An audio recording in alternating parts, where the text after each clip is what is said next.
গায়েবের খবর আমরা জানি না, তবে পাপগুলো আপনাকে বললাম একটু আগে, যে পাপগুলোর কারণে জলজালা ভূমিকম্পগুলো আসে, এই পাপ তো আমরাই সবচেয়ে বেশি করছি। তা আসা তো কথা আমার এখানে, বুঝতে পারছেন না? মানে মাদক দ্রব্যের প্রচলন বাংলার মাটিতে বেশি না কম? কত বেশি? প্রচন্ড রকম বেশি।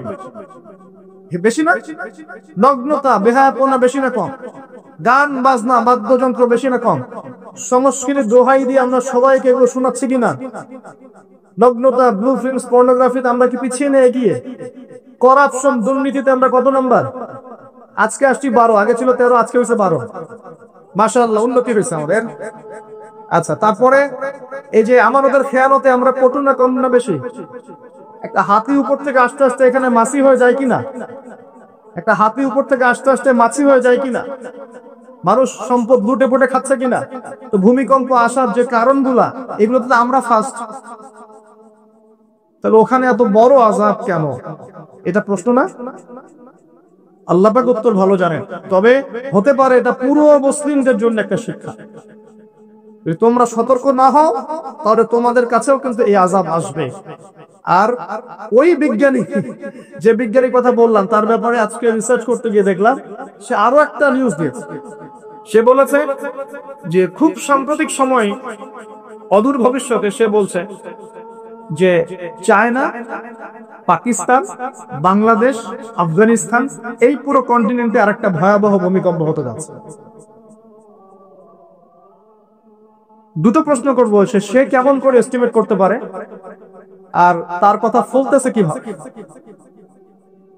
তবে সায়েন্স বলছে, এবং কোরআন হাদিস থেকে আমরা এটাও দেখছি যে হ্যাঁ, ভূমিকম্প যে পাপের কারণে আসে, এই পাপগুলো আমরা কিন্তু করছি, কম বেশি সবাই করছি।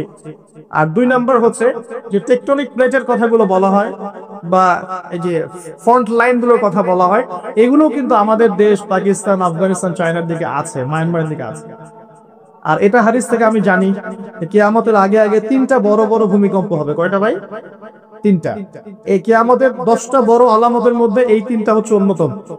নবীজি বলেছেন, একটা হচ্ছে পৃথিবীর পূর্ব দিকে, যেখানে আমরা বসবাস করি, Bangladesh, Pakistan, Sri Lanka, India, Myanmar, Indonesia, Malaysia, এই পূর্ব দিক, এদিকে একটা ভূমিধস হবে। একটা হলো পৃথিবীর পশ্চিমে, মানে ওই যে পশ্চিমা সভ্যতা, যেখানে যাওয়ার জন্য আপনি ব্যতিব্যস্ত হয়ে আছেন। আর 3 নাম্বার হচ্ছে পৃথিবীর মাঝখানে, জাজিরাতুল আরাবিয়া, আরাবিক পেনিনসুলার মধ্যে একটা ভূমিকম্প হতে পারে।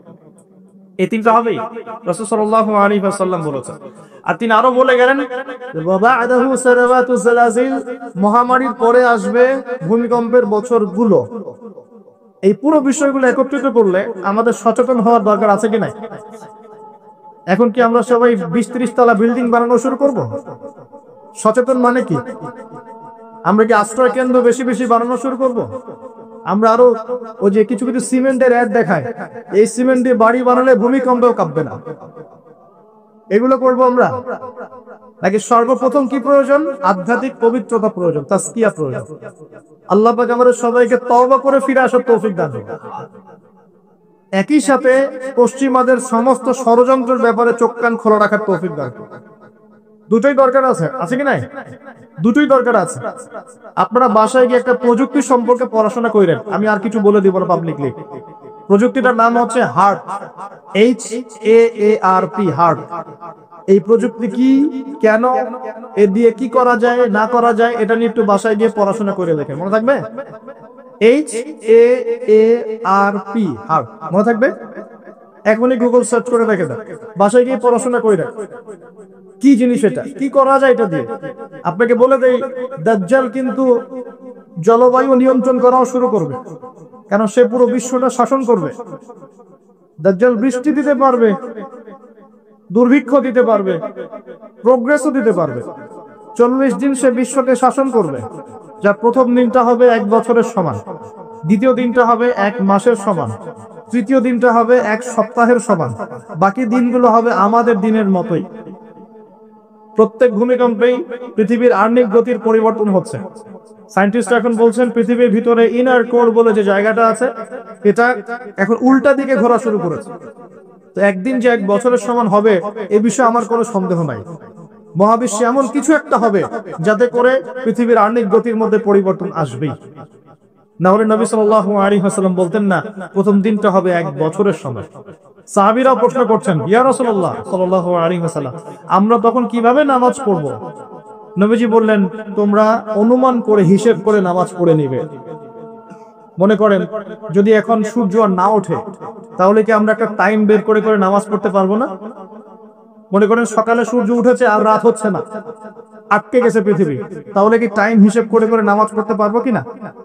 নবীজি এই পরামর্শ দিচ্ছিলেন যে তোমরা সময় হিসেব করে নামাজ পড়ে নেবে। দ্বিতীয় দিনটা হবে 1 মাসের সমান, আর তৃতীয় দিনটা হবে 1 সপ্তাহের সমান, এবং সে এই পৃথিবীটাকে শাসন করবেই। এবং নবীজি একটা হাদিসে বলছেন, পৃথিবীর মক্কা মদিনা বাদ দিয়ে এমন কোন জায়গা নাই যেখানে সে বিচরণ করবে না। সরফে সালাহিন বলছেন তার বিচরণ দুভাগেও হতে পারে, এক সে নিজে বিচরণ করবে, আল্লাহ তাকে সেই ক্ষমতা দিবেন, অথবা সে প্রত্যেকটা জায়গায় তার অনুসারী তৈরি করবে যারা তার হয়ে কাজ করবে। দুটো ব্যাখ্যাই যৌক্তিক, যৌক্তিক না? একজন ব্যক্তি কি একা একাই বিশ্বকে শাসন করতে পারে, নাকি তার কোনো ফলোয়ার্স লাগবে? ফলোয়ার্স লাগবে না? এখানে তার ফলোয়ার্স কারা? নবীজি বলছেন ইস্পাহানের 70,000 ইহুদি তাকে ফলো করবে। কত হাজার? 70,000। আর আপনাদেরকে জানিয়ে রাখি, তাদের ধর্মগ্রন্থে একটা ধোঁকা আছে। কি ধোঁকাবাজি? তারা মনে করে যে তাদের একজন মাসিহ আসবে। কি আসবে? মাসিহ মানে ত্রাণকর্তা, উদ্ধারকারী, যে আসলে তারা বিশ্বকে শাসন করবে। কারা এমনটা মনে করে? ইহুদিরা মনে করে। তারা মনে করে তাদের একজন মাসিহ আসবে, তারা যখন আসবে তখন তারা বিশ্বটাকে শাসন করা শুরু করবে। আস্তে আস্তে কি তারা বিশ্ব শাসন করছে কিনা বলেন? ধীরে ধীরে কি তারা বিশ্বের শাসন ক্ষমতার দিকে এসেছে কি আসে না? আসছে। যদি আপনি পড়াশোনা করেন তাহলে দেখবেন বিশ্বের বড় বড় ডিপার্টমেন্ট গুলো, for example geopolitics, political system, economics, finance, media, প্রযুক্তি, এই যে বড় বড় ডিপার্টমেন্ট গুলো আছে, এগুলো কিন্তু মোটামুটি ভাবে তারা শাসন করা শুরু করেছে। শুধু প্রকাশ্যে এসে ঘোষণা দেওয়া বাকি আছে। এটাও অচিরেই হবে, এটা আমরা বিশ্বাস করি। কারণ এটা না আসা পর্যন্ত তো ঈসা আলাইহিস সালাম আসছেন না। দাজ্জাল যখন শাসন না করছেন তার আগ পর্যন্ত কিন্তু ঈসা আলাইহিস সালাম পৃথিবীতে আসবেন না। দাজ্জালের শাসনকে ধসিয়ে দেওয়ার জন্য, শেকড় থেকে উপড়ে ফেলার জন্যই আল্লাহ রাব্বুল আলামিন নবী ঈসা আলাইহিস সালামকে আবার পাঠাবেন ইনশাআল্লাহ। তার মানে সময়গুলো এদিকে যাবে। কে হবে সে? নবী সাল্লাল্লাহু আলাইহি ওয়াসাল্লাম বলেছেন সে হবে একজন ইহুদি যুবক। কি যুবক? ইহুদি যুবক, যার কোকড়ানো চুল থাকবে, শারীরিক শক্তি অনেক বেশি হবে, এবং কপালে স্পষ্ট করে লেখা থাকবে কাফা এবং র। তার এক চোখ হবে অন্ধ, ঠিক আঙ্গুরের মতো ফোলা, সেটা হবে বাম চোখ। তাকে আল্লাহ পাক ক্ষমতা দিবেন, অলৌকিক কিছু ক্ষমতা দিবেন, এবং সে পৃথিবীতে এসে নিজেকে খোদা দাবি করবে। যারা তাকে মেনে নিবে সে তাদেরকে জান্নাতে ঢোকাবে, আর তার জান্নাত মানেই জাহান্নাম। আর যে তাকে অনুসরণ করবে না, তাকে সে জাহান্নামে ঢোকাবে, তার জাহান্নাম মানেই জান্নাত। সুবহানাল্লাহ। এমনও এসেছে একজন তরুণ যুবক তার সামনে পড়ে যাবে। যুবকরা ভালো করে শোনেন, একজন তরুণ যুবক তার সামনে পড়ে যাবে, এবং সে যুবক তাকে ধরে বলবে, তুমি কি বিশ্বাস করো যে আমি আল্লাহ? সে যুবক বলবে, না, আমি বিশ্বাস করি মুহাম্মদ সাল্লাল্লাহু আলাইহি ওয়াসাল্লামের রব হচ্ছেন আল্লাহ। তখন দাজ্জাল তাকে হত্যা করবে কিভাবে? তার পা দুটোকে ধরে এইভাবে চিড়ে ফেলে দিবে, এবং একটা অংশ একদিকে নিক্ষেপ করবে, আরেকটা অংশ আরেক দিকে নিক্ষেপ করবে। এরপরে দাজ্জাল হুকুম করবে এই ডেড বডিকে জীবিত হয়ে যাও। দাজ্জালের হুকুমে এই ডেড বডি জীবিত হয়ে যাবে। ফিতনা, পরীক্ষা, আল্লাহ পাকে পরীক্ষা করবে। তারপরে সে তাকে জীবিত করে বলবে, আমি তোমাকে মৃত্যু দিলাম, আবার জীবিত করলাম, এখন বিশ্বাস হলো যে আমি আল্লাহ? তখন সেই যুবক বলবে, এখন আমার পূর্ণ বিশ্বাস হলো যে তুই দাজ্জাল। কারণ আমি হাদিসে পড়েছি, আমি জানি যে দাজ্জাল এক যুবককে এভাবে হত্যা করবে, কিন্তু আমি এটা জানতাম না এই যুবক আমি নিজেই। যুবক ভাইরা, ঈমান সবচেয়ে বড় শক্তি। ঈমানই সবকিছু, আমলই সবকিছু, ইসলামই সবকিছু।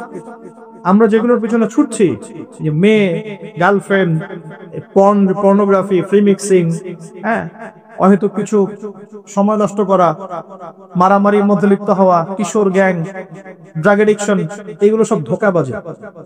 এগুলো আপনাকে শান্তি দিবে না। আপনাকে শান্তি দিবে দুটো জিনিস, এক হচ্ছে 5 ওয়াক্ত সালাত, আর 2 নম্বর হচ্ছে আল্লাহ রাব্বুল আলামিনের কোরআনুল কারীম। ইনশাআল্লাহ নিয়াত করতে পারি তো ইনশাআল্লাহ 5 ওয়াক্ত নামাজ পড়বো জামাতে, আর রমজান মাসে কোরআন খতম দিব ইনশাআল্লাহ।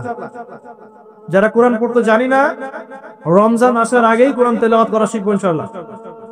যারা জানি, পুরো রমজানে আলিফ লাম মিম থেকে শুরু করে একদম মিনাল জিন্নাতি ওয়ান নাস পর্যন্ত আমরা অর্থ সহ পড়বো ইনশাআল্লাহ। পারা যাবে ইনশাআল্লাহ। ইন্নামাল আমালু বিন্নিয়াত, কাজের ফলাফল কিসের উপর? নিয়াতের উপর। নিয়াত করেন ইনশাআল্লাহ তাআলা, আল্লাহ রাব্বুল আলামিন আপনাকে তৌফিক দিবেন ইনশাআল্লাহ। রমজানে এত বেশি বাইরে বের হবেন না, মানুষের সাথে বেশি আড্ডাবাজি করবেন না, হয়তো গল্পে লিপ্ত হবেন না, টিভি সিরিয়াল ফেসবুক ইউটিউব নিয়ে পড়ে থাকবেন না। রমজান মাসে বেশি বেশি ফরজের পাশাপাশি নফল আমল করবেন, কুরআন তেলাওয়াত করবেন, জিকির আজগার করবেন, তাসবিহ তাহলিল করবেন, আলেম ওলামাদের সাথে এসে বসবেন, দার্সে এসে বসবেন, তালিম করবেন, মানুষকে ইফতার করাবেন, ইফতার বিতরণ প্রজেক্ট করবেন, মানবতার সেবায় কাজ করবেন, সৎ কাজে আদেশ করবেন, অসৎ কাজে নিষেধ করবেন। রমজানটাকে একটা আমলের মৌসুম বানিয়ে নেবেন ইনশাআল্লাহ। পারবো ইনশাআল্লাহ। নবীজি বলেছেন সেই ব্যক্তির জন্য ধ্বংস যে রমজান মাসকে পেয়েছে কিন্তু রমজানকে পেয়েও তার গুনাহ মাফ করাতে পারে নাই। আল্লাহ আমাদেরকে হেফাজত করুন বলি আমি।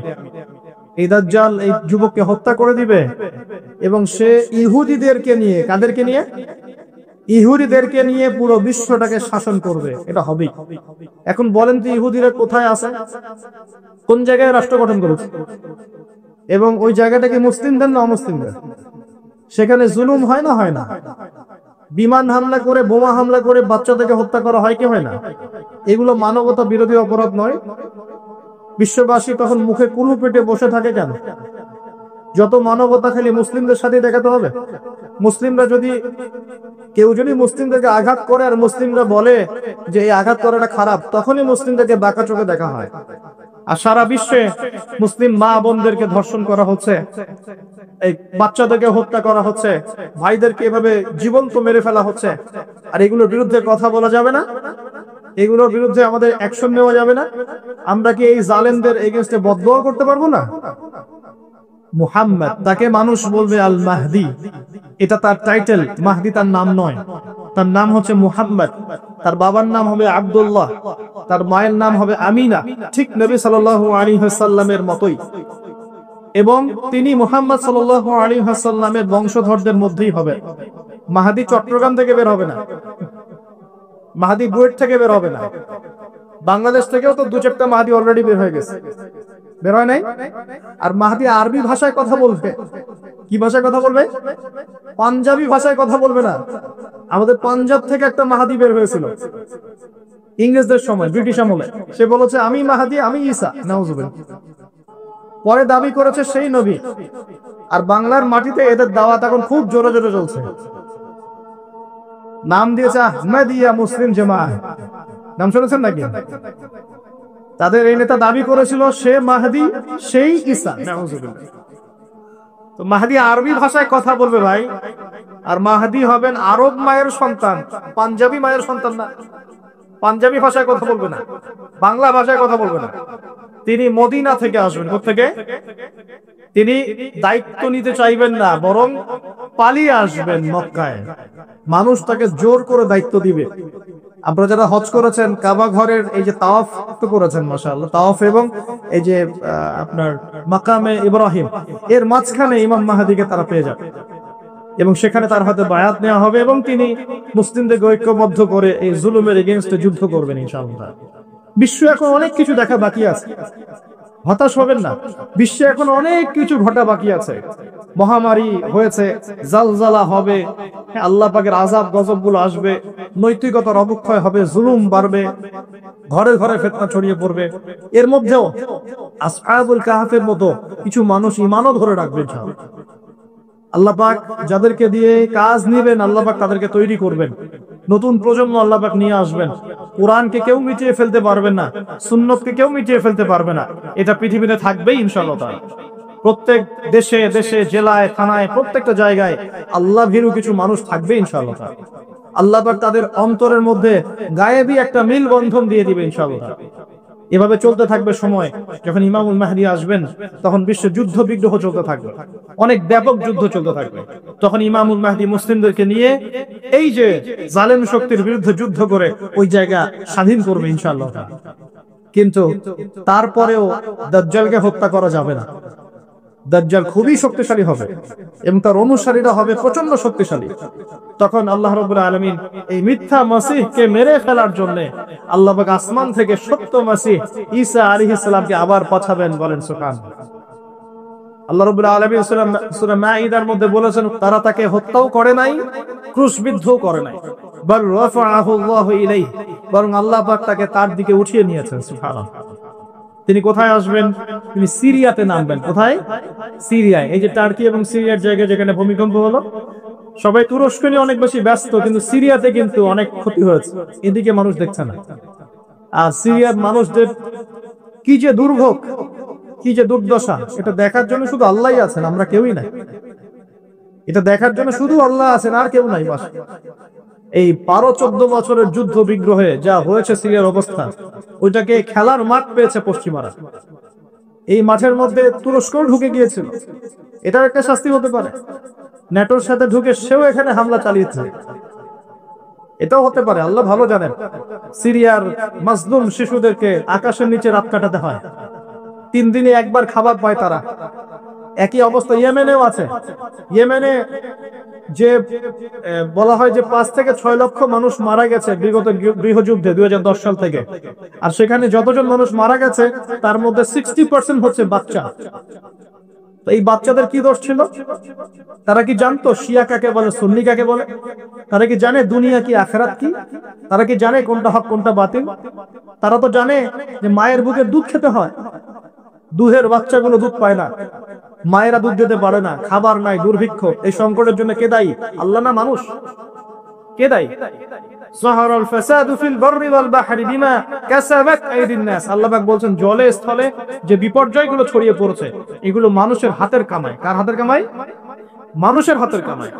একই অবস্থা ইরাকেও ছিল, মনে আছে? সাদ্দাম হোসেনের কাছে পারমাণবিক অস্ত্র আছে বলে কত নাকি করা হলো, করে লক্ষ লক্ষ মানুষকে মেরে ফেলা হলো। পরে বললো আমরা সরি, আসলে সেখানে কোনো অস্ত্র ছিল না। We are sorry for that. তারা বলে দিল আমরা এর জন্য সরি। বাস, লক্ষ লক্ষ মানুষের রক্ত ঋণ শোধ হয়ে গেল। আবু গারিব নামে একটা কারাগার ছিল, এখনো আছে। ওই কারাগারের মধ্যে মুসলিমদেরকে ঢুকিয়ে যে নির্মম নির্যাতন করা হতো আপনারা জানেন না। পাকিস্তানের একজন ডক্টর মহিলা, ওই যে উনি নিউরো মেডিসিন ডক্টর আফিয়া, উনাকে মনে হয় 10 থেকে 12 বছর ধরে ওখানে নির্যাতন করা হয়েছে। আপনার বোনকে যদি একবার কেউ খারাপ নজরে তাকায় আপনার কেমন মনে হয়? আপনার মায়ের দিকে যদি কেউ একবার খারাপ নজরে তাকায়, একটা খারাপ মন্তব্য করে, আপনার কি মনে হয়? আপনার স্ত্রীকে যদি কেউ একটু গায়ে টাচ করে চলে যায়, শ্লীলতাহানি করে, টিজ করে, আপনার কি মনে হবে? এরকম লক্ষ লক্ষ বোনদেরকে আমাদেরকে এরকম ধর্ষণ করা হচ্ছে দিনের পর দিন। গ্যাং রেপ বলে, গ্যাং রেপ মানে একসাথে 10 জন 12 জন মিলে আমাদের বোনদেরকে ধর্ষণ করেছে। মুসলিমরা তো বললাম না, মুসলিমরা পড়ে আছে, ওঠেন বসেননি। মজা ট্রল এগুলো নেই। সারা বিশ্বে যা হচ্ছে মুসলিমদের সাথে, যদি আমরা সত্যি জানতাম শান্তিতে ঘুমাতেই পারতাম, আমাদের ঘুম উড়ে যেত চোখ থেকে। বেশি বললেও সমস্যা, বেশি করলেও সমস্যা, কাকেই বলবো, কে বা বুঝবে?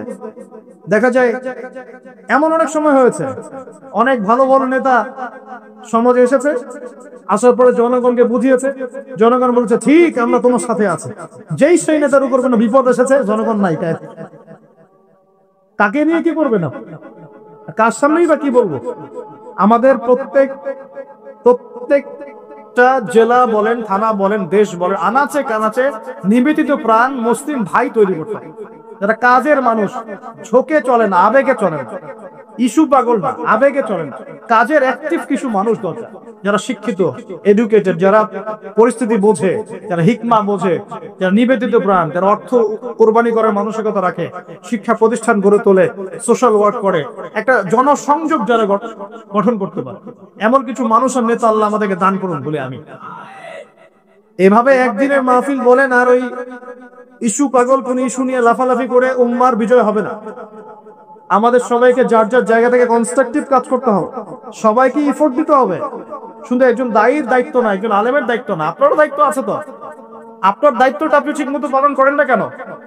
নামাজ আপনার দায়িত্ব, কোরআন তেলাওয়াত করা শেখা আপনার দায়িত্ব, দিনের জ্ঞান শেখা আপনার দায়িত্ব, জ্ঞান প্রচার করা আপনার দায়িত্ব, আদর্শ পরিবারটা গড়া আপনার দায়িত্ব, হালাল খাওয়া আপনার দায়িত্ব, উম্মাকে নিয়ে ফিকির করা তো আপনার দায়িত্ব। উম্মা কি শুধু আমার, আপনার নয়? উম্মা কি শুধু আলেমদের, আপনাদের নয়? তাহলে আমরা কি সবাই শুধু কয়েকজন মানুষের ঘাড়ে দায়িত্ব চাপিয়ে দিয়ে চলে যাব? এই সমস্যা হচ্ছে আমাদের সমাজে। বিশ্বাস করেন, যদি সবাই একসাথে ঐক্যবদ্ধভাবে ঈমান ধরে রাখতে পারতাম, কোনোদিনও কোনো জালেমের সামনে আমাদেরকে মাথা নত করতে হতো না। আমাদের মধ্যে ঐক্য নাই। তো বাস্তবতা হচ্ছে এটা, আমাদের মধ্যে কোনো ঐক্য নাই। যেটা আছে সেটা প্রয়োজনের তুলনায় নিতান্তই অল্প। এক ভাইকে মারলে আরেক ভাই মিষ্টি বিতরণ করে, একজনের উপর জুলুম আসলে আরেকজন খুশি হয়, মিলাদ দেয়। একজনকে সামান্য একটা ইস্যু থাকেন না থাক, ইস্যু থাকলে তো কথাই নাই, না থাকলেও জোর করে টেনে বের করবে, করার পরে সারা দেশে একদম মান সম্মান হারি না করলে ঘুম হয় না। এই হলো অবস্থা আমাদের। তো এরা কি মনে করছে যে বিপদ আপদ শুধু এক শ্রেণীর মানুষের উপরেই আসবে? জি না। যখন আল্লাহ পাকের আযাব আসে, দেখলেন না, আল্লাহর যখন আযাব আসে তখন ভালো খারাপ কারো উপর কাউকে আল্লাহ পাক ছাড়বে না, সবগুলোকে ধ্বংস করে দিবেন। আল্লাহ পাক সূরা কোরআনেও বলেছেন, ওয়াত্তাকু ফিতনাতান লা তুসিবান্নাল্লাযীনা যালামু মিনকুম খাসসা। তোমরা সেই ফিতনাকে ভয় করো, আল্লাহর সেই পরীক্ষাকে ভয় করো, যা শুধু জালেমদের উপর খাস করে আসবে না, সবার উপরে আসবে। যদি আসমানি গজব, জমিনের বালা আসে, শুধুমাত্র খারাপ ব্যক্তিদেরকে দেখে আসবে না, বরং সবার উপরেই চলে আসবে। আল্লাহ পাক আমাদেরকে বোঝার তৌফিক দান করুন। নবী সাল্লাল্লাহু আলাইহি ওয়াসাল্লাম একদিন ঘুম থেকে উঠে বলছেন, লা ইলাহা ইল্লাল্লাহ, লা ইলাহা ইল্লাল্লাহ, ওয়াইলুল লিল আরাব মিন শাররি ক্বাদ ইখতারাব। তখন যায়েনব বিনতে জাহাশ রাদিয়াল্লাহু আনহা বলছেন, ইয়া রাসূলুল্লাহ, আনুহলিকু ওয়া ফিনা সালিহুন। আমাদের মধ্যে সৎ মানুষ থাকা সত্ত্বেও কি আমরা ধ্বংস হয়ে যাব? তখন নবীজি বলছেন, নাম, অবশ্যই ধ্বংস হবে। ইযা কাসরাতুল খাবাস, যখন অশ্লীলতা ছড়িয়ে পড়বে তখন আলেম জালেম সব ধ্বংস হয়ে যাবে। আল্লাহ পাক আমাদের সবাইকে হেফাজত করুন বলি আমিন। সামাজিক প্রতিরোধ গড়ে তোলেন, অন্যায়ের বিরুদ্ধে প্রতিবাদ করা শিখেন, সৎ কাজে আদেশ করেন, অন্যায় কাজে নিষেধ করেন, নিজের ব্যক্তিত্ব বজায় রাখেন, ইসলামকে হাসি ঠাট্টার পাত্র বানাবেন না, যার যার দায়িত্ব তার তার জায়গা থেকে পালন করেন। আপোষের মধ্যে অনেক রকম মতভেদ থাকতে পারে, সমস্ত মতভেদ ভুলেও আমরা এক জাতির জানি। সমস্ত মতভেদ ভুলে আমরা এক জাতির জানি। মনে করেন আমি সঠিক বিষয়ের উপর ছিলাম, সঠিক বিষয় থাকার পরেও মানুষ আমাকে খুব গালিগালাজ করলো, তারপরেও যারা আমাকে গালিগালাজ করেছে উম্মার ঐক্যের স্বার্থে তাদের সাথে বসতেও রাজি আছেন। এরকম মানসিকতা থাকতো, উম্মার ঐক্যের স্বার্থে, উম্মার কল্যাণের স্বার্থে যে আপনাকে থাপ্পড় দিয়েছে ওর সাথেও চলতে হবে। কারণ উম্মা সবচেয়ে বড় বিষয়, আমার ব্যক্তি স্বার্থ বড় বিষয়। কখনো কখনো বৃহত্তর স্বার্থে ক্ষুদ্রতর স্বার্থ বিসর্জন দিতে হয়। প্রিয় ভাইরা, এটা দাজ্জালীয় একটা সভ্যতার যুগ চলছে এখন। এই ফিতনাগুলো সব ঘরে ঘরে। এখন এখান থেকে যুবক ভাইদেরকে একটু বোঝাই, প্লিজ আমার দিকে দেখেন। দাজ্জাল খুব ভালো করেই জানে যে তার এই বিশ্ব শাসনের পথে বাধা হচ্ছে মুসলিমরা। কারা? আর সে খুব ভালো করেই জানে মুসলিমদের মধ্যে সবচেয়ে বেশি বাধা হচ্ছে যুব সমাজ। যদি যুব সমাজ আল্লাহর ঈমান এবং রাসূল সাল্লাল্লাহু আলাইহি ওয়াসাল্লামের আমল এই দুটোকে নিয়ে যদি তারা পথ চলতে পারে, তাহলে তাদেরকে প্রতিহত করা এত সহজ নয়। এটা কিন্তু দাজ্জাল খুব ভালো করে জানে, ঠিক এই, এবং তার অনুসারীরাও খুব ভালো করে জানে।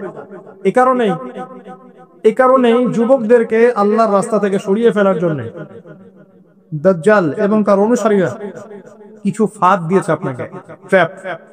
যুবক ভাই একটু ভালো করে শোনেন।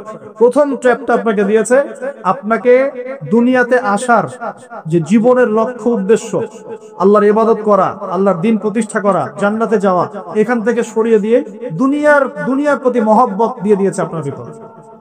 দুনিয়া আসক্তি আপনার মধ্যে দিয়ে দিয়েছে। সারাদিন চিন্তা, একটা চাকরি, একটা ব্যবসা, একটা বাড়ি, একটা গাড়ি, একটা স্ট্যাটাস, অলওয়েজ এই ফিকির। এই ফিকিরটা, এটাকে আমরা ইংরেজিতে বলি ম্যাটেরিয়ালিজম বা বস্তুবাদিতা। এই বস্তুবাদিতা আপনার মধ্যে ঢুকিয়ে দেওয়া হয়েছে। খুব সতর্ক থাকবেন, 1 নম্বর। 2, আপনার সামনে নারীকে সহজলভ্য করে দেওয়া হয়েছে। মেয়ে মেয়ে নারী, এই নারী জাতিকে আপনার সামনে সহজলভ্য করে দেওয়া হয়েছে। অনলাইন অফলাইন যেখানে যাবেন নগ্ন নারীকে আপনি সামনেই পাবেন। মাত্র 1000, 1500, 2000 টাকা দিয়ে মানুষ জেনা করতে পারে, এখন রাত কাটাতে পারে, কেউ বাধা দেওয়ার নাই। কিন্তু যদি হালাল ভাবে বিয়ে করতে চান পদে পদে বাধা পাবে না, পাবেন না।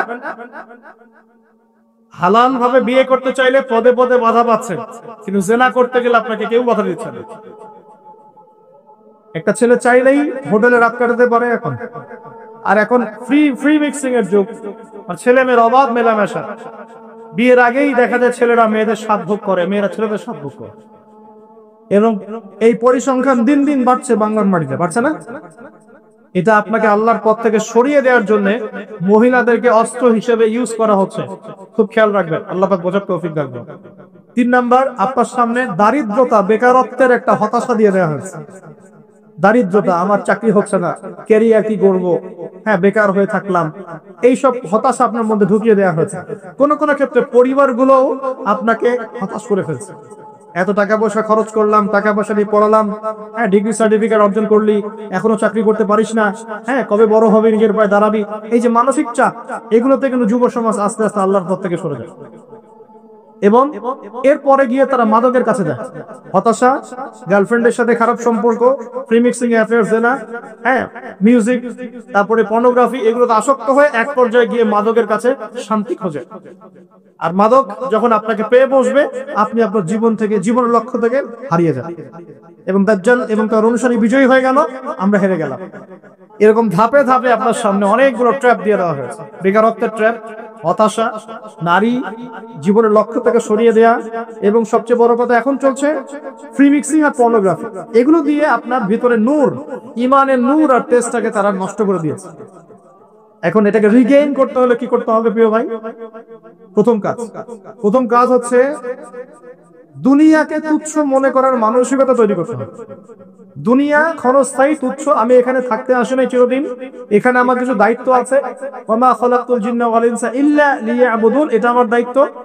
আর একটা দায়িত্ব হচ্ছে হুয়াল্লাযী আরসালা রাসূলাহু বিল হুদা ওয়া দীনিল হক লিইয়ুযহিরাহু আলা দীনি কুল্লি, এটা আমার দায়িত্ব। আমার দায়িত্ব আল্লাহর ইবাদত করা, আল্লাহর জমিনে আল্লাহর দ্বীনটাকে প্রতিষ্ঠা করা। এই দায়িত্ব পালন করতে গেলে আমাকে প্রথমে জ্ঞান অর্জন করতে হবে। অতএব যুবক ভাইদের প্রথম কাজ হচ্ছে দিনের জ্ঞান অর্জন করা। কি করা ভাই? দিনের জ্ঞান অর্জন করা। আপনি যে লাইনে পড়াশোনা করছেন করবেন, কিন্তু পাশাপাশি অবশ্যই দিনের বেসিক ফান্ডামেন্টাল জ্ঞান অর্জন করতে হবে। পারা যাবে তো ইনশাআল্লাহ? এরপর বেশি বেশি নেক আমল করবেন, নবী সাল্লাল্লাহু আলাইহি ওয়াসাল্লামের সুন্নাত মোতাবেক জীবনটা গড়ার চেষ্টা করবেন। 3 নাম্বার, হালাল খাওয়ার চেষ্টা করবেন, হারামের দিকে যাবেন না। ঠিক আছে? 4 নাম্বার, হালাল রিজিকের ব্যবস্থা হয়ে গেলে বিয়ে শাদী করে ফেলবেন। জেনার ধার কাছেও যাবেন না, জেনার ধার কাছেও যাবেন না। হালাল রিজিকের সোর্স হয়ে গেলেই বিয়ে করে ফেলবেন। তারপরে আদর্শ পরিবার গড়বেন, আপনার সন্তানদেরকে মানুষ করবেন, এবং সবাইকেই কমসে কম পার্ট টাইম দাওয়াতি কাজ করতে হবে। সৎ কাজে আদেশ করবেন, অসৎ কাজে নিষেধ করবেন। ইনশাআল্লাহ আমাদের ঐক্যবদ্ধ প্রচেষ্টায় আল্লাহর জমিনে দিন আবার বিজয়ী হবে ইনশাআল্লাহ তাআলা। আল্লাহ রাব্বুল আলামিন আমাদের সবাইকে বর্তমান পরিস্থিতি বোঝার তৌফিক দান করুন। আল্লাহ পাকের আযাব গজব যে কারণে আসে, এই পাপগুলো থেকে দূরে থাকার তৌফিক দান করুন। আল্লাহ রাব্বুল আলামিন মুসলিমদের মধ্যে ঐক্য আনার তৌফিক আমাদেরকে দান করুন, এবং বেশি বেশি নেক আমল করার তৌফিক দান করুন। আমরা চেষ্টা করব বেশি বেশি দাওয়াতি কাজ করার জন্য, এবং আল্লাহ পাকের জমিনে দ্বীনের প্রচার প্রসার ঘটানোর জন্য। আল্লাহ রাব্বুল আলামিন আমাদের সবাইকে দ্বীনের জন্য কবুল করুন, সমকালীন বিষয়গুলো সম্পর্কে সচেতন থাকার তৌফিক দান করুন। এবং আমরা যারা এখন পর্যন্ত গাফেলতির জীবনযাপন করছি, তাদের সবার প্রতি আমার নসিহত হবে, প্রিয় ভাই, দুনিয়ার জীবনটা ক্ষণস্থায়ী। এই জীবনে যদি আমি ভোগ বিলাসে মত্ত হয়ে যাই, তাহলে পরকালে আল্লাহ রাব্বুল আলামিন আমাকে ছাড়বেন না। আল্লাহ পাক আমাকে একটা দায়িত্ব দিয়ে পাঠিয়েছেন, যাতে আমি তার ইবাদত করি, তার দ্বীনটাকে প্রচার করি, প্রসার ঘটাই, আর হুকুম আহকাম মেনে চলি, এবং আল্লাহর জমিনে দ্বীন প্রতিষ্ঠার চেষ্টা করি। আল্লাহ রাব্বুল আলামিন আমাদের যুবক ভাইদেরকে এই কাজগুলো আমল করার তৌফিক এনায়েত করুন বলে আমিন। আল্লাহ রাব্বুল আলামিন আমাদের সবাইকে যেন মাফ করে দেন, এবং আমাদের সবার ভুল ভ্রান্তিগুলোকে সংশোধন করে দেন, আগামী দিনগুলোতে ইসলামের পতাকা বহন করার তৌফিক। একটা অনবদ্য হাদিসের মধ্যে বলছেন, ইযা তুখিযাল ফাইউ দুলান, যখন রাষ্ট্রীয় সম্পদ বা গনিমতের মালগুলোকে মানুষ ব্যক্তিগত সম্পদ মনে করবে। মানুষ মনে করছে কিনা? ওয়াল আমানাতু মাগনামান, আমানত রাখা হলে সেটা মানুষ গনিমত মনে করে খেয়ে ফেলবে। ওয়াজ যাকাতু মাগরামান, এবং যাকাত প্রদান করাটাকে মানুষ বোঝা মনে করবে। মানুষ যাকাত প্রদান করতে চাইবে না। চলছে কিনা এমন সমস্যা? ওয়া তুউল্লিমা লিগাইরিদ দ্বীন, ধর্ম বিবর্জিত শিক্ষা ব্যবস্থা চালু হবে। হচ্ছে কিনা? মানুষ জ্ঞান অর্জন করবে, কিন্তু জ্ঞান অর্জনের উদ্দেশ্য হবে দুনিয়া। দিন ধর্ম বিবর্জিত শিক্ষা ব্যবস্থা চালু করা হবে। নবীজি আগেই বলেছেন সাল্লাল্লাহু আলাইহি ওয়াসাল্লাম, নবীজি বলছেন যে ওয়াতা'আর রাজুলু ইমরাতাহ, পরিবারের স্বামী বা কর্তা সে পরিবারের স্ত্রীর আঁচল ধরে থাকবে, তার আনুগত্য করবে। ওয়া'আক্কা উম্মাহ, এবং তার মাকে, মায়ের সাথে দুর্ব্যবহার করবে, মায়ের হক আদায় করবে না। এমনটা হচ্ছে কিনা? নবীজি বলছেন ওয়াদনা সাদিকাহ, মানুষ তার বন্ধু বান্ধবীদেরকে কাছে টেনে নিবে। ওয়াকসা আবাহ, এবং তার বাবাকে দূরে ঠেলে দিবে। এমনটা হচ্ছে কিনা? ওয়াশুরিবাতিল খুমর, এবং বেশি বেশি মাদক দ্রব্য সেবন করা হবে। হচ্ছে কিনা? এখনকার যুবকদের অন্যতম প্রধান সমস্যা কি বলেন? মাদক দ্রব্য নয় কি? মাদক। আর মাদকের চেয়ে একটা ভয়াবহ মাদক আছে, মাদকের চাইতেও একটা ভয়াবহ মাদক আছে, তার নাম হচ্ছে পর্নোগ্রাফি। তার নাম কি? পর্নোগ্রাফি, অশ্লীল ছবি দেখা। এটাও একটা মাদক। কারণ বর্তমান বিজ্ঞান বলছে যখন কোনো ব্যক্তি পর্নে আসক্ত হয় তখন তার মাথা থেকে ডোপামিন নির্গত হয়। কি বের হয়? ডোপামিন। আর যখন কোনো ব্যক্তি মাদকাসক্ত হয় তখনও তার মাথা থেকে ডোপামিনই বের হয়। এটা উত্তেজক, আপনাকে ওই বিষয়টার প্রতি উদ্বুদ্ধ করবে। তো নবী সাল্লাল্লাহু আলাইহি ওয়াসাল্লাম বলেছিলেন অনেক দিন আগেই, প্রায় 1400 বছর আগে, ওয়াশুরিবাতিল খুমর, বেশি বেশি মাদক দ্রব্য সেবন করা হবে। ওয়াযহরাতিল কায়নাত ওয়াল মাআজিফ, এবং প্রচুর নর্তকী গায়িকার প্রচলন ঘটবে। ঘটেছে কিনা? ওয়াল মাআজিফ, এবং বাদ্যযন্ত্রের প্রচলন বেড়ে যাবে। বেড়েছে কিনা?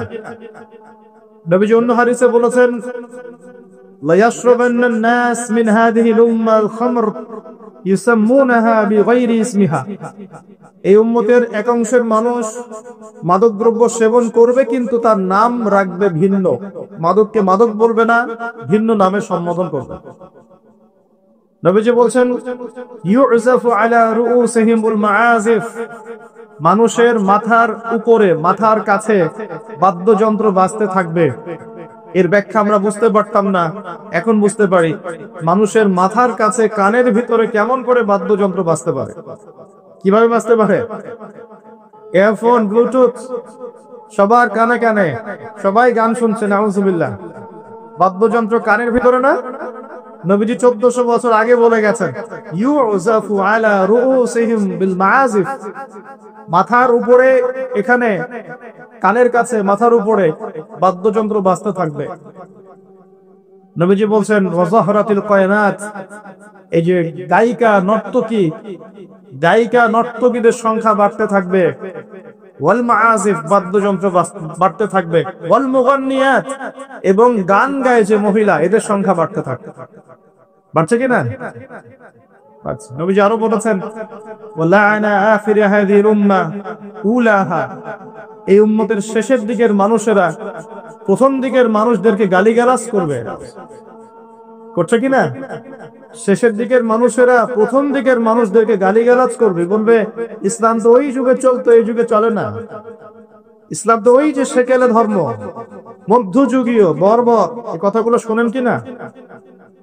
উম্মতের শেষের দিকের লোকেরা প্রথম দিকের মানুষদেরকে গালিগালাজ করবে। নবীজি আরো বলছেন যে ওয়াসাদা কবিলুহু ফাসিকুহুম, একটা কওমের সর্দার হবে ওই কওমের সবচেয়ে ফাসিক ব্যক্তি। নাউযুবিল্লাহ। এমনটা হয় কি না? একটা কওমকে নেতৃত্ব দিবে সেই কওমের সবচেয়ে ফাসিক ব্যক্তি। ফাসিক কে? কে ফাসিক?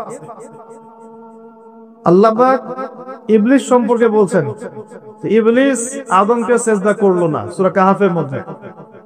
ওয়াইজ কুল্লা লিল মালাইকাতি ইসজুদু লিআদম ফাসাজাদু ইল্লা ইবলিস। আমি যখন ফেরেশতাদেরকে বললাম যে আদমকে সিজদা করো, সবাই সিজদা করলো, ইবলিস করলো না। ফাফাসাকা আন আমরি রাব্বি, সে তার রবের আদেশের সাথে ফাসিকি করলো। মানে রবের আদেশ মেনে না চলাটাই ফাসিকি। আর নবীজি বলছেন ওয়াসাদা কবিলুহুম ফাসিকুহুম, একটা কওমের নেতৃত্ব দিবে ফাসিক ব্যক্তি, যে আল্লাহ পাকের হুকুম আহকামের পরোয়া করবে না। ওয়া কানা যাঈমুল কওমি আরযালাহুম, সমাজের সবচেয়ে নিকৃষ্ট মানুষকে কর্তৃত্বের আসন দেওয়া হয়। এগুলো হচ্ছে কিনা সমাজের মধ্যে? আরো বলছেন ওয়াজাহরাতিল আসওয়াতু ফিল মাসাজিদ, মসজিদগুলোর মধ্যে শোরগোল হট্টগোল বেড়ে যাবে। যাচ্ছে কিনা? যখন এমন হবে নবীজি বলছেন ইয়াখসিফুল্লাহু বিহিমুল আরদ, আল্লাহ রাব্বুল আলামিন ওই সম্প্রদায়কে এই ভূমি সহ নিচে ধসিয়ে দিবেন, বলে নাউযুবিল্লাহ। এখন ভূমিধস ভূমিকম্প আসছে কিনা? আরো বলছেন নবী সাল্লাল্লাহু আলাইহি ওয়াসাল্লাম ওয়ায়াজআলুল্লাহু মিনহুমুল কিরাদাতা ওয়াল খানাজির, আল্লাহ রাব্বুল আলামিন তাদের মধ্যে কিছু মানুষকে শুয়োর এবং বানর বানিয়ে দিবেন, বলে নাউযুবিল্লাহ। আর মানুষ কিন্তু বাহ্যিকভাবে বানর হয় না, দেখা যায় ভিতর থেকে বানর হয়ে গেছে। ভিতর থেকেই বানর হয়ে গেছে। ভিতর থেকে বানর মানে কি? বানর হচ্ছে এমন প্রাণী যে পাবলিকলি জেনা করে, পাবলিকলি জেনা করে। বানরের স্বভাবটা আপনাকে বলছি। বানরের স্বভাব কি? প্রাইভেট লাইফ আর পাবলিক লাইফের পার্থক্য বানর বুঝে না। কোন কাজগুলো প্রাইভেট লাইফে করতে হয় আর কোন কাজগুলো পাবলিকলি করতে হয়, এই কমন সেন্সটা বানরের নাই। আমার কথা কি বুঝতে পারছেন? প্রাইভেট লাইফ মানে যে কাজগুলো আমরা ব্যক্তিগত জীবনে করি, গোপন কাজ। আর পাবলিক মানে যে পাবলিকলি আমরা সবাই বসে আছি এখন, পাবলিক লাইফ। তো প্রাইভেট লাইফ আর পাবলিক লাইফের পার্থক্যটা বানর বোঝে না। আর আল্লাহ পাক কি শাস্তি দিবেন? বানর বানিয়ে দিবেন। সত্যি সত্যি কি মানুষ এখনো বানর হয়েছে? কাউকে দেখেছেন যে মানুষ থেকে বানর হয়ে গেছে? এমন কি হয়েছে এখনো? শুধু সূরা বাকারা একটা দলিল আছে, শনিবারের সীমা লঙ্ঘন করার জন্য আল্লাহ পাক বনু ইসরাইলদের একটা দলকে মানুষ থেকে বানর বানিয়ে দিয়েছেন। এই একটা দলিল কোরআনে পাওয়া যায়। এই উম্মতের মধ্যে কখনো শুনেছেন উম্মত মুহাম্মাদের কোন ব্যক্তি মানুষ থেকে বানর হয়ে গেছে? এটা হতে পারে মানুষ ভিতর থেকে বানর হয়ে যাবে, অর্থাৎ পাবলিক লাইফ আর প্রাইভেট লাইফের পার্থক্য বুঝতে পারবে না। এমনটা হচ্ছে কিনা? মানুষ এখন পাবলিক লাইফ আর প্রাইভেট লাইফটা একাকার করে ফেলছে না? বিয়ে করেছে, স্ত্রীকে দেখবে সে, ভালোবাসবে সে, স্ত্রী সাজবে তার জন্য, এগুলো সব প্রাইভেট ব্যাপার। এগুলোকে মানুষ পাবলিক করে ঘুরে বেড়াচ্ছে না? বুঝতে পারছেন না মনে হয়? বাসায় শুয়ে আছেন, স্ত্রীর সাথে গল্প করছেন, প্রাইভেট বিষয়। এটাকে ফেসবুকে ছবি তুলে যারা দিল, সে প্রাইভেট লাইফটাকে পাবলিক করে দিল না? মানুষ প্রাইভেট লাইফ আর পাবলিক লাইফের পার্থক্য বুঝতে পারছে না। নবীজি আরো বলছেন ওয়ায়াজআলুল্লাহু মিনহুমুল কিরাদাতা ওয়াল খানাজির, এবং আল্লাহ পাক তাদের মধ্যে কিছু শুয়োরও বানিয়ে দিবেন। কি বানিয়ে দিবেন? শুয়োর কেমন? ওর সামনে ভালো কিছু দিবেন, ভালো কিছু, ফ্রেশ খাবার দেন, ভালো কিছু দেন, টাটকা খাবে না। বাসি পচা নোংরা আবর্জনা তার সামনে দিবেন, খুব মজা করে করে খাবে। এখান থেকে কি বুঝলাম? এক শ্রেণীর মানুষ বের হবে এই উম্মতে, যারা হালাল জিনিস ওদের কাছে ভালো লাগবে না, হারাম ভালো লাগবে। বুঝতে পারছেন না মনে হয়? হালাল খাবার দেন, ভাল লাগে না। হারাম মাদক খেতে হয়, গাঁজা খেতে হয়, ইয়াবা খেতে হয়, ফেন্সিডিল খেতে হয়, না হলে ঘুমিয়ে আসে না। গরুকে চড়াবেন তামাকের মাঠ, তামাক যেখানে চাষ হয়। আমরা ওই যে বান্দরবন ওই এলাকার দিকে প্রোগ্রাম করতে গিয়ে দেখেছিলাম, মানে বিঘার পর বিঘা জমিতে খালি তামাক চাষ হচ্ছে, তামাক। ওই জমিগুলোর মধ্যে গরু ছাগল চড়ে না, কারণ গরু ছাগলও জানে যে এগুলো খাওয়ার জিনিস না। বুঝতে পারছেন কথা? কিন্তু মানুষ গোগ্রাসে খাচ্ছে, দলছে, খাচ্ছে, টানছে। শুয়োর কেমন প্রাণী? যার সামনে ভালো কিছু দিলে সে খাবে না, খারাপটা দিলে আপনি খাবে। হালাল ভালো লাগছে না, হারাম ভালো লাগছে। আল্লাহ পর্দাকে হালাল করেছেন, পর্দা ভালো লাগে না, বেপর্দামি ভালো লাগে। আল্লাহ পাক, আল্লাহ রাব্বুল আলামিন ইসলাম নাজিল করেছেন, কোরআন সুন্নাহ ভালো লাগে না, মানব রচিত ধর্ম ভালো লাগে, মানব রচিত বিধান ভালো লাগে। আল্লাহ রাব্বুল আলামিন হালাল খাবার দিয়েছেন, ভালো লাগছে না, খাবারটাকে ম্যানুফ্যাকচার করে ভেজাল দিয়ে খাওয়াতে হবে। আল্লাহ পাক দিয়েছেন পবিত্র সম্পর্ক, পবিত্র সম্পর্ক ভালো লাগে না, অপবিত্র জেনা ভালো লাগে। আল্লাহ পাক দিয়েছেন পবিত্র বৈবাহিক সম্পর্ক, ভালো লাগে না, পরকীয়া ভালো লাগে, জেনা ভালো লাগে, পতিতাবৃত্তি করতে ভালো লাগে। এটা শুয়োরের স্বভাব। কার স্বভাব? এটাই হতে পারে সেই ব্যাখ্যা আল্লাহ পাক বলছেন, তার নবীর মাধ্যমে জানাচ্ছেন, আল্লাহ পাক এই উম্মতের কিছু মানুষকে বানর বানিয়ে দিবেন, আবার শুয়োর বানিয়ে দিবেন। ভিতর থেকে বানর আর শুয়োর হয়ে যাচ্ছে মানুষ। আর এখন এগুলোই শিখানো হয় যে আমাদের পূর্বপুরুষকে নাকি মানব থেকে তৈরি করা হয়েছে। এই আকীদায় যে বিশ্বাস করে সে স্পষ্ট কাফের। যে এরকম কোন আকীদায় বিশ্বাস করবে সে স্পষ্ট কাফের, এবং তাকে কেউ কাফের মনে না করলেও সে কাফের। এখানে বড় বড় অনেক ওলামা কেরাম আছেন, আমি আসলে তাদের সামনে কথা বলতে লজ্জা বোধ করছি। আপনারা তাদের কাছ থেকে ফতোয়া জিজ্ঞাসা করে, কেউ যদি বিশ্বাস করে যে আল্লাহ পাক মানুষকে নিজ হাতে আদম আলাইহিস সালামকে সৃষ্টি করেন নাই, বরং মানুষ বানর থেকে আস্তে আস্তে আস্তে আস্তে মানুষ হয়েছে, এই কথা যদি কেউ বিশ্বাস করে তাহলে সে ঈমান থাকবে না কুফরি হবে? ঈমান থাকবে? কোশ্চেন কালেও না। একজনকে চার্জ করা হচ্ছে। অবশ্যই এখানে একটা বিষয় আছে, এটা হয়তো সবাই ধরতে পারছে না। এখানে কিন্তু ইস্যু কয়েকটা আছে। একটা হচ্ছে বিবর্তনবাদ, একটা হচ্ছে ইতিহাস বিকৃতি, একটা হচ্ছে সমকামিতা শিক্ষা প্রদান করা, একটা হচ্ছে ইসলামিক যে মুভমেন্ট সেটাকে সবার সামনে নেগেটিভলি উপস্থাপন করা। এরকম কিছু ইস্যু কিন্তু উঠেছে। আমরা কিন্তু ব্যস্ত হয়ে আছি এই বানর আর মানুষ নিয়ে, তাই না? এখানে বানর আর মানুষটা মূল জিনিস না। এই পুরো জিনিসটার মূল বিষয়টা হচ্ছে এমন কিছু প্রবর্তন করার চেষ্টা করা হচ্ছে যেগুলোর উপরে যদি আমাদের প্রজন্ম 10, 20, 30 বছর পড়াশোনা করে, তাহলে 20 বছর পর একটা প্রজন্ম আসবে যারা আল্লাহকেই চিনবে না। এইটা উদ্দেশ্য ছিল, এটা উদ্দেশ্য। আরেকটা বড় উদ্দেশ্য হচ্ছে ইতিহাসকে বিকৃত করা। খেয়াল করে দেখবেন, ফরায়েজি আন্দোলন, হাজী মোহাম্মদ শরীয়তুল্লাহ, তিতুমির, এই যে ইংরেজ বিরোধী বিপ্লবে যারা সর্বোচ্চ নেতৃত্ব দিয়েছিলেন, আলহামদুলিল্লাহ, তাদের নামগুলো আস্তে আস্তে আস্তে আস্তে কিন্তু মুছে ফেলার চেষ্টা করা হচ্ছে। এবং এই জায়গায় কিন্তু এমন কিছু শাসনকে হাইলাইট করা হচ্ছে, যেমন সেন শাসন, খেয়াল করেন নাই? তাদেরকে হাইলাইট করার চেষ্টা করা হচ্ছে, এটা খুব ভালো ছিল। একটা জায়গায় দেখলাম লিখেছে ওইটা নাকি গণতান্ত্রিক ছিল। আমরা প্রশ্ন করতে চাই, ওই সময় গণতন্ত্র ছিল? সেন আর পাল বংশের সময় গণতন্ত্র বলে কিছু ছিল?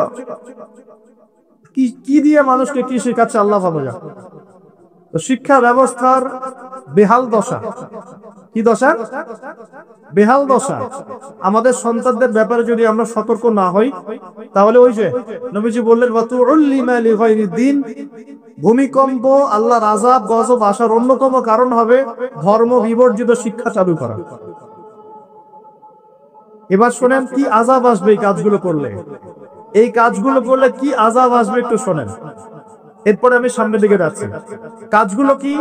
যখন আমরা আমানতের খেয়ানত করব, এক, যখন গনিমতের মাল রাষ্ট্রীয় সম্পদকে নিজের বলে চালিয়ে দিব, যখন আমরা স্ত্রীদের আনুগত্য করে মাকে কষ্ট দিব, বন্ধুদেরকে কাছে টেনে নিয়ে বাবাকে কষ্ট দিব, যখন ধর্ম বিবর্জিত শিক্ষা চালু করব, যখন আমরা গায়িকা নর্তকীদেরকে বেশি প্রমোট করব, তাদেরকে বাড়িয়ে দিব, মসজিদে হট্টগোল বেড়ে যাবে, কানের কাছে বাদ্যযন্ত্র বাজবে, জেনা বাড়বে, অশ্লীলতা বাড়বে, ফাহেসা কাজ বাড়বে, এবং কওমের নেতৃত্ব দিবে ফাসেক ব্যক্তি, সমাজের সবচেয়ে নিচু শ্রেণীর মানুষ উঁচু উঁচু বিল্ডিং নির্মাণের প্রতিযোগিতা করবে। এবং দাসী তার মনিবকে জন্ম দিবে, মানে সত্য মিথ্যা ন্যায় অন্যায়ের মানদণ্ড উল্টে যাবে। যখন এমন হবে তখন নবীজি বলছেন ফালইয়ারতাকিবু ইনদা যালিকা, তখন ধেয়ে আসবে। কি ধেয়ে আসবে? এক নাম্বার রিহান হামরা, উত্তপ্ত, কঠিন উত্তপ্ত একটা গরম বাতাসের আযাব পৃথিবীবাসীর দিকে আসতে থাকবে। এমন আযাব কি এসেছে? গরম উত্তপ্ত বাতাস কি আসছে? একটু নাসার গবেষণাগুলো করে দেখেন বাসায় গিয়ে। তারা বলছে সূর্যের মধ্যে এখন কিছু বিক্রিয়া চলছে, বিস্ফোরণ চলছে। এমন হতে পারে অতি শীঘ্রই পৃথিবীর দিকে উত্তপ্ত গরম বায়ুর আযাব আসা শুরু করবে। দেখেন হাদিসের সাথে এক্স্যাক্টলি মিলে গেছে। আল্লাহু আকবার। রিহান হামরা মানে গরম উত্তপ্ত বাতাস আসবে পৃথিবীতে।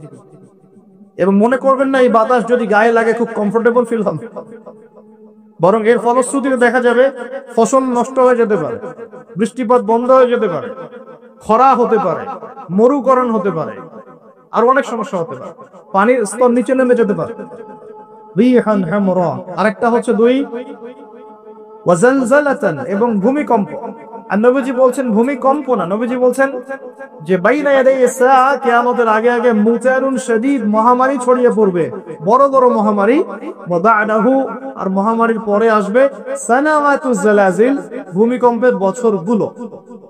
ভূমিকম্পের বছরগুলো। সানা মানে একটা বছর, সানাওয়াত মানে অনেকগুলো বছর, জালজালা মানে ভূমিকম্প, জালাজিল মানে ভূমিকম্প সমূহ। অর্থাৎ ভূমিকম্পের বছরগুলো আসছে পৃথিবীর সামনে। আপনারা তুরস্কের ভূমিকম্প সম্পর্কে জানেন। কিছু বিষয় আছে যেটা আমি এখনো মেলাতে পারছি না। বুঝলাম যে ভূমিকম্প আল্লাহ পাকের আযাব, আল্লাহর গজব। কাফের মুশরিক মুনাফিকদের উপর যখন আসে তখন এটা গজব বলেই ধরে নেওয়া যায়। আর যখন মুমিন মুসলিমদের উপরে আসে তখন আমরা মনে করি এটা আমাদের হয়তো পাপের শাস্তি, বা আল্লাহ পাক আমাদেরকে সতর্ক করছেন, অথবা রহমত, এর মধ্য দিয়ে আল্লাহ গুনাহ মাফ করে দিবেন, আমরা এমনটা মনে করি। কিন্তু কিছু পয়েন্টস এখনো মেলাতে পারছি না।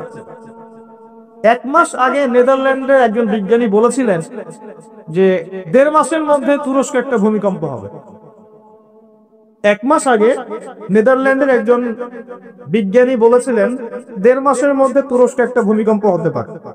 কিভাবে সে জানলো বা এস্টিমেট করলো এখনো মেলাতে পারি নাই। 2 নাম্বার প্রশ্ন, সাম্প্রতিক সময় তুরস্ক আর ওই মোস্তফা কামাল আতাতুর্কের সময়কার তুরস্ক এক নয়। অটোমান এম্পায়ার যখন পরাজিত হয়েছে 1914 থেকে 18-এর মধ্যে, এবং ব্রিটেন, যে লন্ডনে যাওয়ার জন্য তোমরা পাগল হয়ে থাকো, তারা সমস্ত জিউসদেরকে নিয়ে এই ফিলিস্তিন ভর্তি করে দিয়েছিল। মনে আছে? এই ফিলিস্তিনে ইহুদিরা আসলো কোত্থেকে?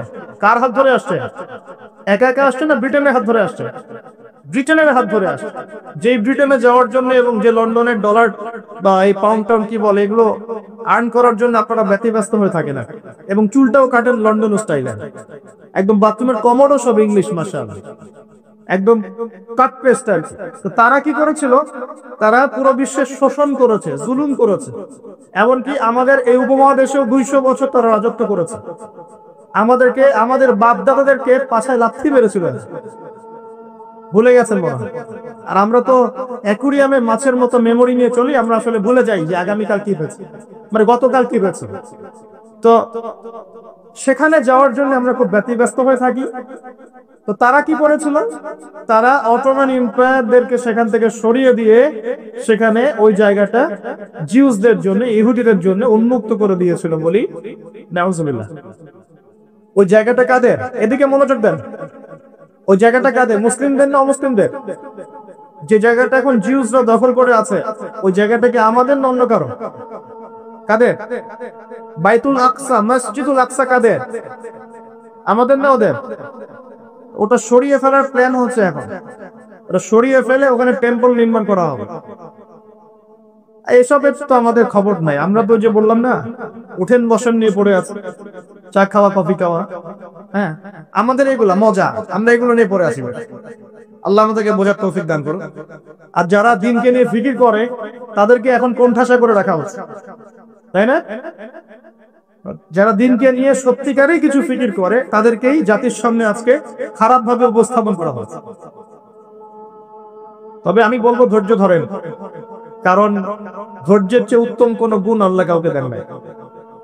ইনশাআল্লাহ তাআলা ফাইন্না মাআল উসরি ইউসরা, কষ্টের পরেই আসবে কি স্বস্তি।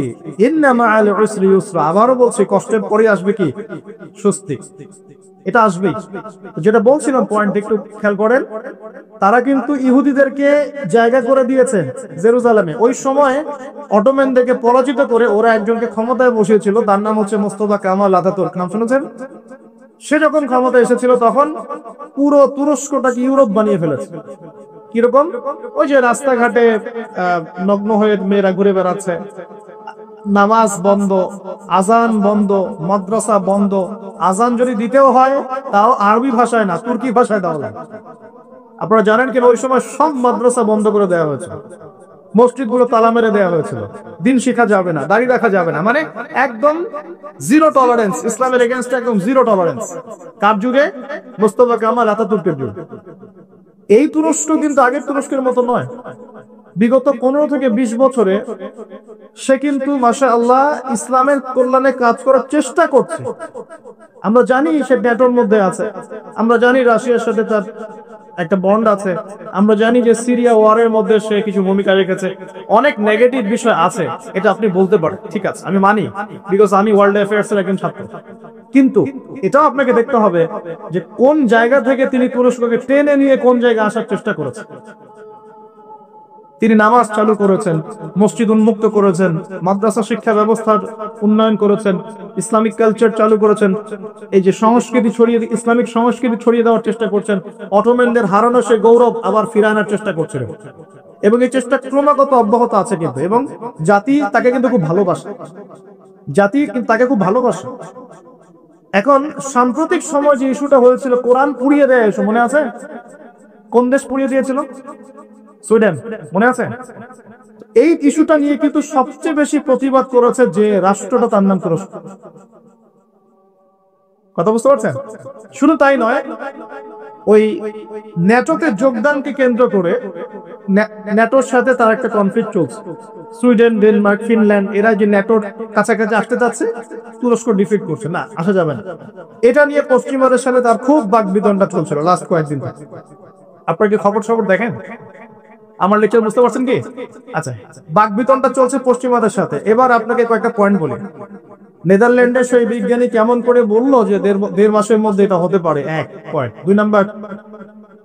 দুই নাম্বার হচ্ছে এই কয়েকটা ইস্যুর পরে কোরআন পুড়িয়ে দেয় ইস্যু, তুরস্কের প্রতিবাদ, ন্যাটোর কনফ্লিক্ট ইত্যাদি, এই ইস্যুগুলোর মধ্য দিয়ে যখন উত্তপ্ত বাক বিনিময় হচ্ছে, তখন ব্রিটেন, জার্মানি আর ইউএসএ তারা বলে দিয়েছিল 7-10 দিন আগেই বলে দিয়েছিল যে আগামী 10 দিনের মধ্যে তুরস্কে একটা ভয়াবহ হামলা হতে পারে। কি হতে পারে? হামলা। তারা বলেছে সন্ত্রাসী হামলা হতে পারে। তুরস্কের পররাষ্ট্রমন্ত্রী ব্রিফ করছিলেন, দেখলাম তিনি বলছেন যে তারা বলছে আমাদের এখানে কিছু একটা হবে, কিন্তু কি হবে, কিভাবে হবে তারা বলছে না। এই পয়েন্টটা এখনো মিলাতে পারছি না। আর তৃতীয় পয়েন্ট আরো মারাত্মক। এই ভূমিকম্পের ঠিক 2 দিন আগে, 3 দিন আগে ওই 3টা কান্ট্রি তুরস্ক থেকে তাদের কনসুলেট, যে পররাষ্ট্র অধিদপ্তর গুলো থাকে, এগুলো গুটিয়ে চলে গেছে দেশে। তারা কেন 2 দিন আগে, 3 দিন আগে সব গুটিয়ে চলে গেল? তবে কি তারা কিছু জানতো? তবে কি এখানে কোনো কিন্তু আছে? থাকতেও পারে, থাকতে পারে। আমরা তো গায়েবের খবর জানি না, জানি গায়েবের খবর আমরা জানি না। তবে পাপগুলো আপনাকে বললাম একটু আগে, যে পাপগুলোর কারণে জালজালা, ভূমিকম্পগুলো আসে, এই পাপটা আমরাই সবচেয়ে বেশি করছি। তা আসা তো কথা আমার এখানে, বুঝতে পারছেন না? মাদক দ্রব্যের প্রচলন বাংলার মাটিতে বেশি না কম? কত বেশি? প্রচন্ড রকম বেশি। বেশি না? নগ্নতা, বেহায়াপনা বেশি না কম? গান বাজনা, বাদ্যযন্ত্র বেশি না কম? সংস্কৃতির দোহাই দিয়ে আমরা সবাইকে এগুলো শোনাচ্ছি কিনা? নগ্নতা, ব্লু ফিল্মস, পর্নোগ্রাফিতে আমরা কি পিছিয়ে না এগিয়ে? করাপশন, দুর্নীতিতে আমরা কত নম্বর? আজকে আসছি 12, আগে ছিল 13, আজকে হয়েছে 12। মাশাআল্লাহ, উন্নতি হয়েছে আমাদের। আচ্ছা, তারপরে এই যে আমানতের খেয়ানতে আমরা পটু না কম না বেশি? একটা হাতি উপর থেকে আস্তে আস্তে এখানে মাছি হয়ে যায় কিনা? একটা হাতি উপর থেকে আস্তে আস্তে মাছি হয়ে যায় কিনা? মানুষ সম্পদ লুটে পুটে খাচ্ছে কিনা? তো ভূমিকম্প আসার যে কারণগুলা, এগুলো তো আমরা ফার্স্ট। তাহলে ওখানে এত বড় আযাব কেন? এটা প্রশ্ন না? আল্লাহ পাক উত্তর ভালো জানেন। তবে হতে পারে এটা পুরো মুসলিমদের জন্য একটা শিক্ষা। যদি তোমরা সতর্ক না হও তাহলে তোমাদের কাছেও কিন্তু এই আযাব আসবে। আর ওই বিজ্ঞানী, যে বিজ্ঞানীর কথা বললাম, তার ব্যাপারে আজকে রিসার্চ করতে গিয়ে দেখলাম সে আরো একটা নিউজ দিয়েছে। সে বলেছে যে খুব সাম্প্রতিক সময়, অদূর ভবিষ্যতে সে বলছেন যে চায়না, পাকিস্তান, বাংলাদেশ, আফগানিস্তান, এই পুরো কন্টিনেন্টে আরেকটা ভয়াবহ ভূমিকম্প হতে যাচ্ছে। দুটো প্রশ্ন করবো, সে কেমন করে এস্টিমেট করতে পারে আর তার কথা ফলতেছে কিভাবে? তবে সায়েন্স বলছে এবং কোরআন হাদিস থেকে আমরা এটাও দেখছি যে হ্যাঁ, ভূমিকম্প যে পাপের কারণে আসে, এই পাপগুলো আমরা কিন্তু করছি, কম বেশি সবাই করছি। আর দুই নাম্বার হচ্ছে যে টেকটনিক প্লেটের কথাগুলো বলা হয় বা এই যে ফ্রন্ট লাইনগুলোর কথা বলা হয়, এগুলো কিন্তু আমাদের দেশ পাকিস্তান, আফগানিস্তান, চায়নার দিকে আছে, মায়ানমারের দিকে আছে। আর এটা হাদিস থেকে আমি জানি কিয়ামতের আগে আগে 3টা বড় বড় ভূমিকম্প হবে। কয়টা ভাই? 3টা। এই কিয়ামতের 10টা বড় আলামতের মধ্যে এই 3টা হচ্ছে অন্যতম। নবীজি বলেছেন একটা হচ্ছে পৃথিবীর পূর্ব দিকে, যেখানে আমরা বসবাস করি, Bangladesh, Pakistan, Sri Lanka, India, Myanmar, Indonesia, Malaysia, এই পূর্ব দিক, এদিকে একটা ভূমিধস হবে। একটা হলো পৃথিবীর পশ্চিমে, মানে ওই যে পশ্চিমা সভ্যতা, যেখানে যাওয়ার জন্য আপনি ব্যতিব্যস্ত হয়ে আছেন। আর 3 নাম্বার হচ্ছে পৃথিবীর মাঝখানে জাজিরাতুল আরাবিয়া, আরাবিক পেনিনসুলার মধ্যে একটা ভূমিকম্প হতে পারে। এই 3টা হবেই, রাসূল সাল্লাল্লাহু আলাইহি ওয়াসাল্লাম বলেছেন। আর তিনি আরো বলে গেলেন বা'দাহু সালাওয়াতু সালাসিল, মহামারীর পরে আসবে ভূমিকম্পের বছরগুলো। এই পুরো বিষয়গুলো একত্রিত করলে আমাদের সচেতন হওয়ার দরকার আছে কি নাই? এখন কি আমরা সবাই 20-30 তলা বিল্ডিং বানানো শুরু করব? সচেতন মানে কি?